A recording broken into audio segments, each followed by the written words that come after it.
partage la joie de ces femmes, surtout leurs témoignages poignants, lorsque un humain vous dit qu'il vivait dans une porcherie et que à cette époque elle se sentait comme un porc et qu'aujourd'hui elle sent son humanité restaurée et qu'elle a une dignité puisqu'elle a aussi une maison, elle a une adresse, elle n'est plus considérée comme un porc. Moi je crois que ça me donne beaucoup d'émotions. La deuxième émotion que j'ai aujourd'hui, c'est que nous avons pu construire dans ces projets 207 maisons. Mais les femmes qui sont là sont au-delà de 200. Elles sont toutes contentes qu'une de leurs peut avoir une maison. Ça veut dire qu'il y a une solidarité entre les femmes et c'est cette solidarité qui va sauver ces pays. À partir du moment où les gens commencent à penser aux autres, penser que les autres ont aussi droit à un bonheur, je crois que c'est ça qui nous manque.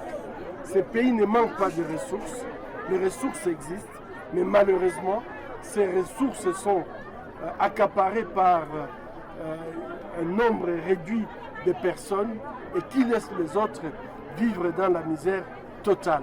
Mais je crois que ces femmes aujourd'hui font la démonstration que lorsque une parmi elles peut avoir un logement correct, c'est tous les villages qui fêtent. Et je pense qu'à partir du moment où nous allons commencer à penser que le bonheur se partage, le bonheur on ne peut pas goûter le bonheur seul, il faut pouvoir le partager avec les autres.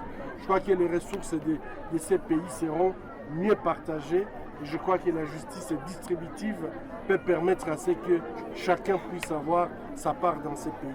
Ça, c'est vraiment la deuxième chose qui me touche aujourd'hui. Par rapport à la demande, je crois que la solution viendra de cette solidarité communautaire.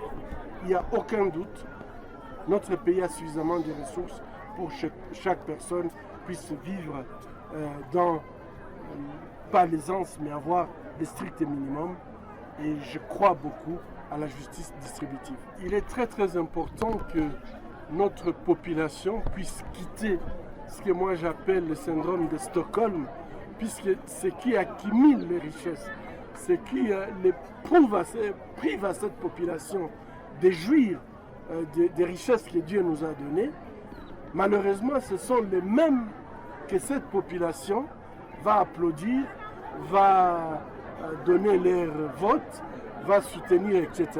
Et je pense qu'on a besoin de faire sortir cette population de ce syndrome de Stockholm collectif pour qu'elle puisse comprendre que quelqu'un qui vous prive de vos droits, il est un bourreau et qu'on n'applaudit pas un bourreau, on n'apporte pas un bourreau à des postes de responsabilité. Nous avons des députés nationaux, provinciaux, nous avons des dirigeants à tous les niveaux. Je pense que si la population commence à demander la redevabilité, ça peut changer tout le concept. Parce que les richesses sont là, mais elles sont mal distribuées. Faut-il encore que cette population comprenne que parfois c'est cette population qui fait les lits des bourreaux et qu'après elle souffre de ce que les bourreaux leur imposent. Et moi je crois, je l'ai toujours dit, si cette population s'organise, il y a lieu de pouvoir changer leur destin.